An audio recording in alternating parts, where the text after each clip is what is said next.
सोचो कि अगर ऐसा हो कि आप जो कुछ भी पाना चाहते हो वो आपको सिर्फ मांगने से मिल जाए, तो क्या आप खुशियां मनाएंगे और सब्र करेंगे या आपका लालच भी बढ़ता जाएगा। कुछ ऐसी ही कहानी हम आपको आज सुनाने वाले हैं। मूवी की शुरुआत में हम एक कपल को देखते हैं। वो अपने एक नए घर में शिफ्ट होते हैं, लेकिन यहाँ आसपास कोई भी घर नहीं होता और चारों तरफ केवल सन्नाटा होता है। और ये अपने नए नए घर में साफ सफाई करने लगते हैं और सफाई के दौरान ही मैट को वहाँ एक दरवाजा दिखाई देता है, लेकिन इसकी चाबी उनके पास नहीं होती, मानो ये कोई रहस्यमयी कमरा हो। और जब इसके बाद वो घर के पुराने सामान में ढूंढते हैं तो उन्हें एक चाबी मिल जाती है और जल्द ही दरवाजा भी खुल जाता है। और दरवाजा खुलते ही किसी भूतिया मूवी के माफिक वहाँ लाइट ब्लिंक होने लगती है और घर की बत्ती भी गुल हो जाती है और उन्हें कुछ समझ नहीं आता कि यहाँ हो क्या रहा है। और बेहद अंधेरा होने के कारण वो उस कमरे में दाखिल भी नहीं हो सकते, इसलिए अगले दिन वो एक बिजली वाले को बुलाते हैं। इसके बाद जब वो नीचे आते हैं तो वो एकदम हैरान हो जाते हैं, क्योंकि वहाँ चारों तरफ तार ही तार होते हैं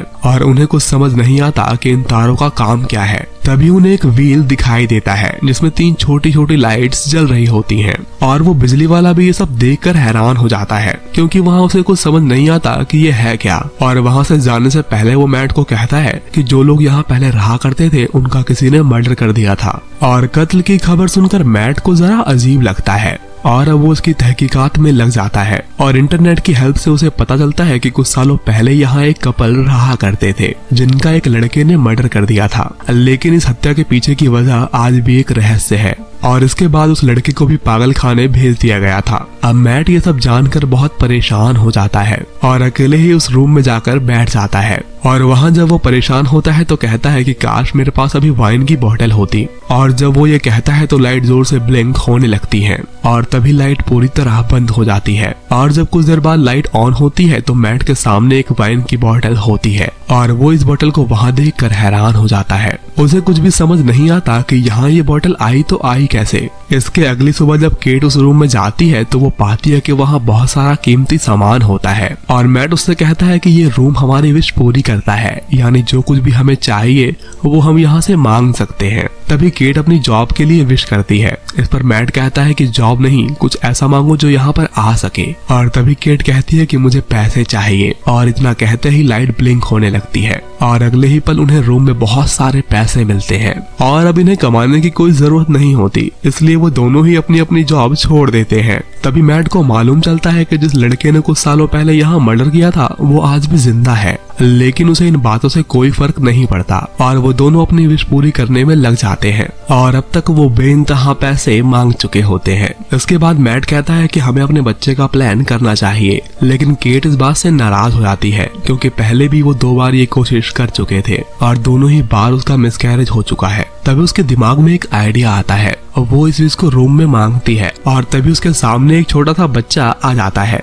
और जब मैट घर आता है तो वो ये समझ जाता है कि ये बच्चा कहाँ से आया है। इस बात से वो केट पर बहुत गुस्सा होता है और कहता है कि ये हमारे लिए खतरनाक भी हो सकता है। तभी मैट उस लड़के से मिलने जाता है जो कत्ल के जुर्म में जेल में बंद है। और मैट जब उसे इस कमरे के बारे में बताता है तो वो कहता है कि तुम जल्द से जल्द वहाँ से निकल जाओ। और वहाँ से लौटते वक्त वो अपनी कार में पेट्रोल डलवाता है, लेकिन जब वो पैसे देने के लिए अपनी जेब में हाथ डालता है तो उसकी जेब में पैसे ही नहीं होते और वो कुछ समझ नहीं पाता कि आखिर ये हुआ क्या है। और घर आकर जब वो अपने पैसों को खिड़की से बाहर फेंकता है तो पैसे खुद ब खुद हवा में गायब हो जाते हैं। और अब मैट समझ जाता है कि इस घर की किसी भी चीज को अगर वो बाहर ले जाते हैं तो वो राख में तब्दील हो जाएगी। और मैट इसके पीछे का कारण जानने के लिए दीवार तोड़ने लगता है, लेकिन इन दीवारों के पीछे सिर्फ तार ही तार होते हैं। और अब मैट समझ चुका होता है कि यहाँ जो कुछ भी हो रहा है वो ठीक नहीं है। तभी हम केट को देखते हैं जिसका बेबी रो रहा होता है और उसे लेकर वो बाहर जाती है। मैट जानते हुए भी उसे बाहर जाने से मना नहीं करता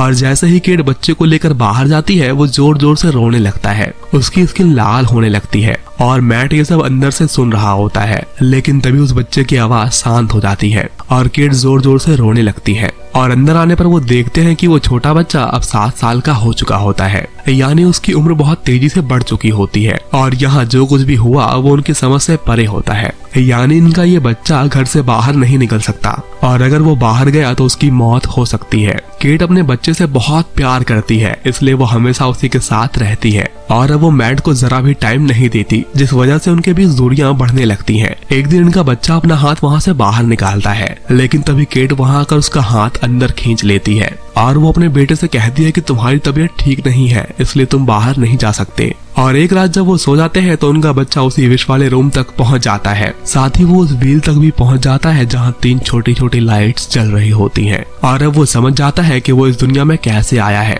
साथ ही वो इस रूम की पावर्स को भी जान लेता है, इसलिए वो इस रूम को बाहर जैसा बना लेता है। केट अपने बेटे से बेहद प्यार करती है और वो भी उसके साथ खेलने लगती है। तभी वहाँ मैट आता है और उसे खींचता हुआ उस रूम से बाहर ले जाता है और अब उन दोनों के बीच झगड़े होने लगते हैं। तभी मैट को उस पागल खाने से कॉल आता है और वो मैट से कहता है कि 1975 में जो कपल यहाँ रहता था उन्होंने एक बच्चे की विश मांगी थी और वो बच्चा मैं ही हूँ। मैं कभी भी बाहर नहीं जा सकता था, लेकिन तभी एक दिन रूम ने मुझे बताया कि अगर मुझे नॉर्मल लोगों की तरह जीना है, बाहर जाना है, तो मुझे उन लोगों की जान लेनी होगी जो मुझे विश मांग कर इस दुनिया में लाए हैं। इसलिए मैंने उन्हें मार दिया और अगर तुम्हारे बेटे ने केट को मार दिया तो वो भी आम इंसान की तरह जीने लगेगा। और ये सब जानकर मैट बुरी तरह परेशान हो जाता है। यहीं दूसरे फोन पर केट भी ये सारी बातें सुन लेती है और ये बातें सुनकर वो गाड़ी लेकर यहाँ से निकल जाती है और उसे इस बात का एहसास होता है कि उसने बहुत बड़ी गलती कर दी है। तभी हम घर में उस बच्चे को देखते हैं जो केट के लिए बहुत परेशान होता है। अब मैट को इस पर बहुत गुस्सा आता है और वो उस बच्चे से सारी हकीकत बता देता है और कहता है कि अगर तुम इस घर से बाहर निकले तो तुम्हारी उम्र बढ़ जाएगी। और मैट अपनी पत्नी को किसी भी कीमत पर खोना नहीं चाहता था, इसलिए वो उस बच्चे का हाथ पकड़कर उसे बाहर ले जाने लगता है। लेकिन तभी मैट को उस पर दया आती है और ये बच्चा ये सब देखकर बहुत डर जाता है। अब रात में मैट उसे मनाता है और वो दोनों सो जाते हैं। केट जब लौट कर घर आती है तो वो इन दोनों को साथ में सोते हुए देखती है और ये देखकर वो बहुत खुश होती है और उसे एहसास होता है कि मैट ने बच्चे को अपना लिया है।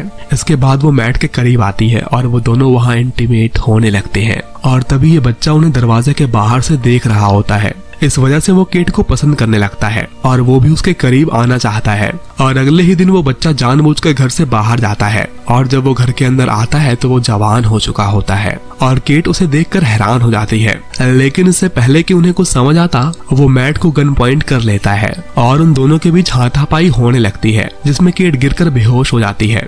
और जब उसे होश आता है तो उसके सामने उसका पति मैट होता है।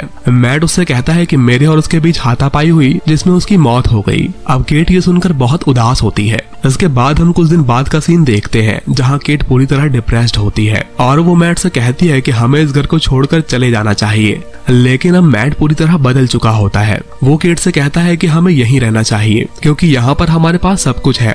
केट को उसकी बात सुनकर शक तो होता है, लेकिन वो उसकी बात समझ नहीं पाती और इसके बाद मैट केट के करीब जाने की कोशिश करता है और केट उसे धक्का देकर भाग जाती है और वो समझ जाती है कि ये मैट नहीं हो सकता, ये वही बच्चा है जिसने रूम से विश मांगकर अपना रूप मैट जैसा कर लिया है। तभी केट भागते भागते बेहोश हो जाती है। यहाँ हम असली मैट को देखते हैं जो होश में आ चुका होता है। वो पूरे घर में केट को और उस बच्चे को ढूंढता है, लेकिन उसे वहाँ पर कोई भी नहीं मिलता और वो देखता है कि दरवाजा भी पूरी तरह लॉक्ड होता है। तभी वो दीवार तोड़कर वायर्स हटाकर घर से बाहर निकल जाता है और वो देखता है कि उसके सामने एक और वैसा ही घर होता है, यानी उस बच्चे ने इस घर की ही डुप्लीकेट कॉपी बना ली है। यानी वहाँ पर एक घर के अंदर दूसरा घर मौजूद है और यहाँ वो केट को पकड़कर रखता है। तभी मैट उस घर में दाखिल हो जाता है और वहाँ पर उसका हमशक्ल ठीक उसके सामने होता है और केट भी अब पूरी तरह कंफ्यूज हो जाती है कि असली मैट कौन है। तभी वो बच्चे को उसके नाम से बुलाती है, जिस पर नकली वाला मैट रिस्पॉन्ड करता है और केट उसकी असलियत समझ जाती है और वो उसे सीढ़ियों से धक्का दे देती है